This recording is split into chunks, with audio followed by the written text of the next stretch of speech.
आइए दोस्तों, आपका अपना YouTube channel MA math classes में आप सभी का स्वागत है। मैं अमरेंद्र प्रताप।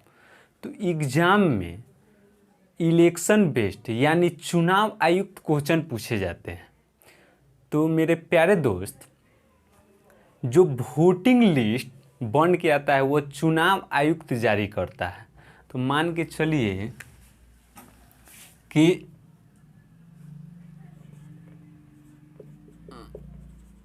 वोटिंग लिस्ट वो अपने आप में 100% होता है। जो चुनाव आयुक्त जारी करके वोटिंग लिस्ट भेजता है वह अपने आप में 100% होता है। हम यहाँ प्रतिशत मानेंगे। मान के चलिए कि उसमें 500 व्यक्ति का नाम रहता है, 400 व्यक्ति का नाम रहता है, 1000 वो ये है, लेकिन हम उसे परसेंटेज में मानेंगे।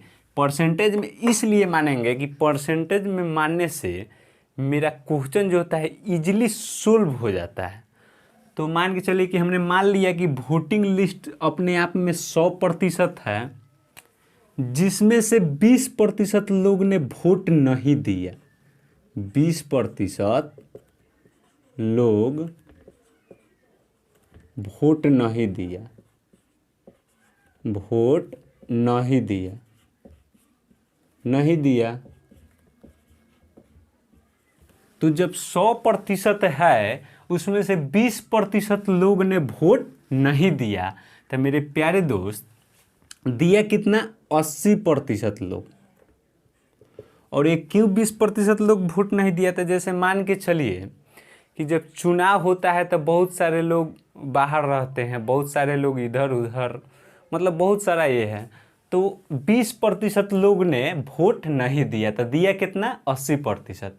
इसमें से मान के चलिए मेरे प्यारे मित्र कि 10% वोट खराब हो गया, यानी इनवैलिड हो गया। तो 10% वोट खराब हो गया, 10% वोट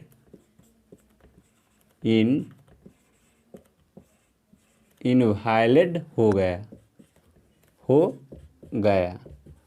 तो मेरे प्यारे मित्र 10% वोट इनवैलिड हो गया, तो वो कैसे लिख लेगा? तो 80%, तो हमें 10% निकालना है, तो इसको हटाएंगे और गुना, और जितना प्रतिशत निकालना है उसको ऊपर, और बाटा में 100, काटने के बाद 2 जीरो से मेरे प्यारे दोस्त बच गए 8, यानी 80% में से 8% वोट इनवैलिड यानी खराब हो गया। तो मेरे प्यारे मित्र बचा कितना? 72%। 72%। तब यहां से क्वेश्चन आएगा मेरे प्यारे दोस्त, बोलेगा कि ये वैलिड वोट है, वैलिड वोट है यानी योग्य वोट, योग्य मत। इसी पे जीत और हार का निर्णय होता है, इस वोट पे। यानी 100% वोटिंग लिस्ट में वोट था, जिसमें से 20% लोग ने वोट नहीं दिया, तो दिया कितना? 80। 80 में से 10% वोट इनवैलिड हो गया, बचा 72। और इसी पे जीत और हार का निर्णय मेरे प्यारे दोस्त होता है। तो मान के चलिए कि बोलेगा कि जीतने वाले उम्मीदवार ने 47% वोट लिया।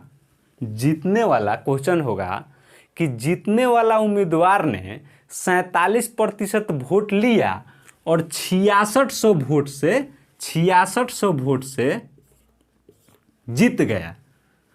तो मेरे प्यारे मित्र जब टोटल 72% है, जिसमें से 47% वोट जीतने वाला ले लिया, तो हारने वाला कितना लिया? 25%।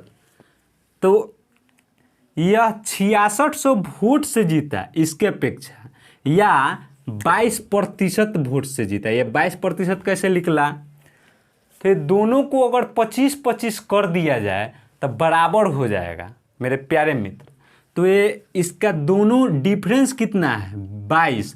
तो या तो ए इसको मान लेते हैं, ए इसको मान लेते हैं बी, तो ए ने 47% वोट से जीता या 6600 वोट से जीता, और बी ने जो हारा वो कुल में से 47 ए ले लिया, तब बचा हुआ 25 हारा हुआ लिया, तो यह 22% वोट से हारा या 6600 वोट से हारा। बी ने 22% वोट से हारा या 6600 वोट से हारा। तो मान के चलिए कि 22% बराबर 6600, तो 1% बराबर 1% बराबर मेरे प्यारे दोस्त 300। तो हमसे अब क्वेश्चन में पूछेगा कि टोटल वोटिंग लिस्ट में कितना व्यक्ति का नाम था। तो हमने 1% का निकाल लिया कि 1% बराबर 300।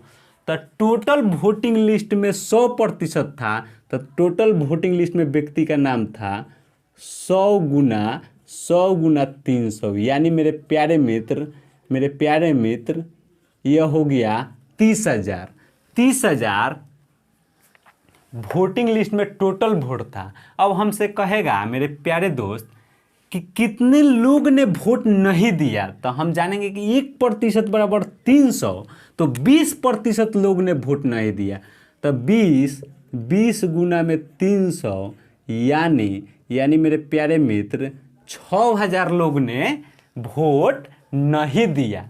अब हमसे एग्जामिनर पूछेगा कि कितना वोट खराब हो गया। तो मेरे प्यारे मित्र जब 1% बराबर 300 है तो 10% वोट इनवैलिड यानी खराब हो गया। तो यहाँ से हम निकाल लेंगे 10 गुना में 300 बराबर 3,000 वोट इनवैलिड यानी खराब हो गया। अब हमसे एग्जामिनर पूछेगा कि कितना वैलिड वोट था यानी योग्य मत वोट था। तो 72%, तो 1% बराबर 300, तो 72% बराबर यहाँ से 72 गुना में 300, तो 00 को 00 लिख देंगे, 3 दूना 6 और 70 की 21, यानी 21,600 वोट वैलिड वोट था। तो इस तरीका से आप क्वेश्चन जब मिलेगा और सोल्व कीजिएगा तो बहुत आसानी होता है, जो एग्जामिनर पूछेगा वो हम बता सकते हैं। तो इसी के साथ अगले सवाल की तरफ मैं चलता हूं। मैं उम्मीद करता हूं कि इस चीज़ को समझ गए होंगे और समझने में थोड़ा सा भी आपको परेशानी हो रही होगी तो मेरा पार्ट 8 इलेक्शन बेस्ड पर बनाया हुआ है, उसको आप ज़रूर देखें, उसके बाद ये पूरा समझ में आने लगेगा। इसी के साथ चलिए मेरे प्यारे दोस्त अगले सवाल की तरफ।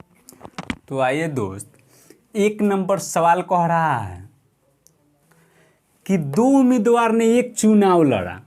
एक उम्मीदवार को 507 वोट मिले जो 65% थे। वोट की कुल संख्या कितनी थी? यानी वोटिंग लिस्ट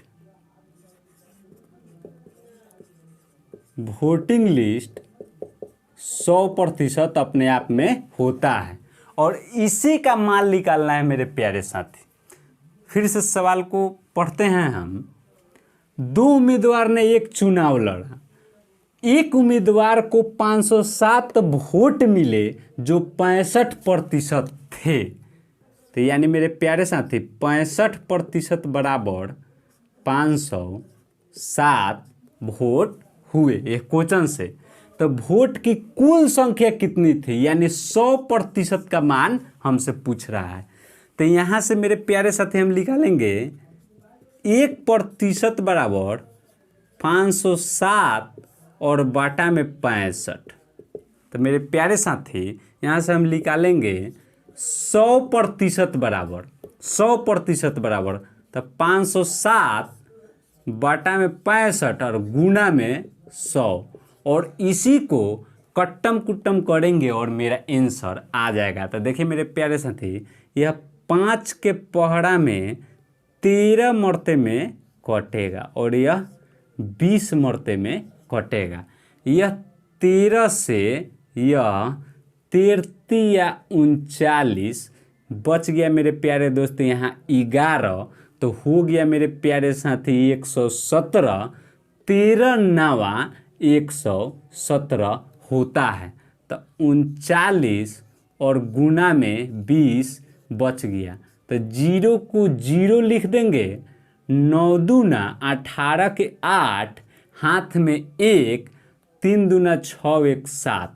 तो मेरे प्यारे साथी यह 780 वोट की कुल संख्या थी। वोटों की कुल संख्या कितनी थी? तो 780। तो मेरे प्यारे साथी सी मेरा आंसर हुआ। मैं उम्मीद करता हूं कि इस चीज़ को आप समझ गए होंगे। इसी के साथ अगले सवाल की तरफ चलते हैं।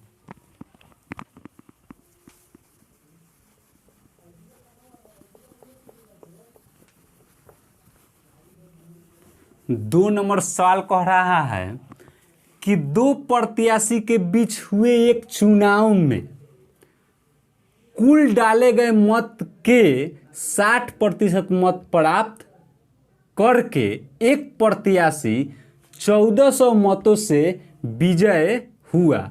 जीतने वाला प्रत्याशी द्वारा प्राप्त किए गए मतों की संख्या बताएं। फिर से इस सवाल को पढ़ते हैं। दो प्रत्याशी के बीच हुए एक चुनाव में, दो गो प्रत्याशी है, उनके बीच चुनाव हुआ। कुल डाले गए मतों के, माने कुल मतलब कुल यानी 100%, कुल डाले गए मतों के 60% मत प्राप्त करके एक प्रत्याशी 1400 मतों से विजय हुआ। मतलब कुल 100% हुआ, उसमें से इन्होंने, एक प्रत्याशी ने 60% मत प्राप्त कर लिया और 1400 मत से विजयी हो गया। 1400 मतों से विजय हुआ। जीतने वाला प्रत्याशी द्वारा प्राप्त किए गए मत की संख्या बताएं। यानी ये 60% की संख्या बताना है। तो आइए मेरे प्यारे दोस्त, हम यहाँ एक्सप्लेन करेंगे तो और आप समझ जाइएगा। तो देखिए, मान के चलिए कि वोटिंग लिस्ट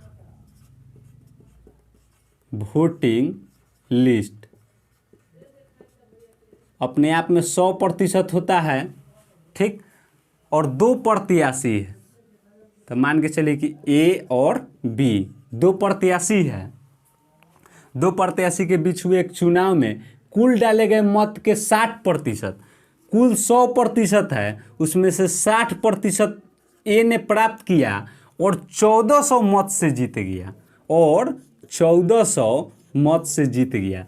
तो मेरे प्यारे साथी, जब ए ने कुल 100% मत है, जिसमें से ए ने 60% मत प्राप्त कर लिया, तो बी 40% मत प्राप्त कर लिया। वो कैसे? तो 60 में से 100 ए ले लिया तो 40 ए लिया, और 60% मत प्राप्त किया और 1400 मतों से जीत गया। तो यानी मेरे प्यारे साथी, बी ने 20% मत से हारा। यानी इसके बीच डिफरेंस कितना है? 20 है, 60 है, 40 है, कितना कम है? या 20 कम है। तो 20% मत से बी ने हारा या 1400 से हारा। हम इसलिए ये निकाल रहे हैं कि जब मेरा 1% का मान निकल जाएगा तो जो एग्जामिनर पूछेगा वो हम निकाल देंगे, इसलिए हम ये कर रहे हैं। तो आइए मेरे प्यारे दोस्त, तो 1% का मान कैसे निकलेगा? तो 1% बराबर मेरे प्यारे दोस्त हो गया मेरा 70। तो अब हमसे क्या पूछ रहा है? मत प्राप्त करके एक प्रत्याशी 1400 मत से विजय हुए, जीतने वाला प्रत्याशी द्वारा प्राप्त किए गए मतों की संख्या क्या है? तो जीतने वाला प्रत्याशी कितना है? 60% मत लिए हुए हैं, और 1% बराबर 70 है। हमसे एग्जामिनर यही पूछ रहा है कि जीतने वाला उम्मीदवार ने कितना मत प्राप्त किया। तो 1% बराबर 70, तो 60% बराबर 60 गुना में 70, यानी 101000 और 7×6 42। यानी मेरे प्यारे साथी, उन्होंने 4200 मत प्राप्त किया जीतने वाला उम्मीदवार यानी ए ने। तो मेरे प्यारे साथी, सी मेरा आंसर हो जाएगा। मैं उम्मीद करता हूं कि इस चीज़ को आप समझ गए होंगे, और नहीं समझ में आ रहा होगा तो मेरा पार्ट 8 इलेक्शन बेस्ड वो आप लिखिएगा यूट्यूब पे जाके कि MA math class Amarendra Pratap election based part 8, तो वो आ जाएगा आसानी से। उसको आप एक बार देख लीजिएगा, उसके बाद इस वीडियो को देखिएगा, आसानी से हर चीज़ 100 में 100% समझ में आएगा।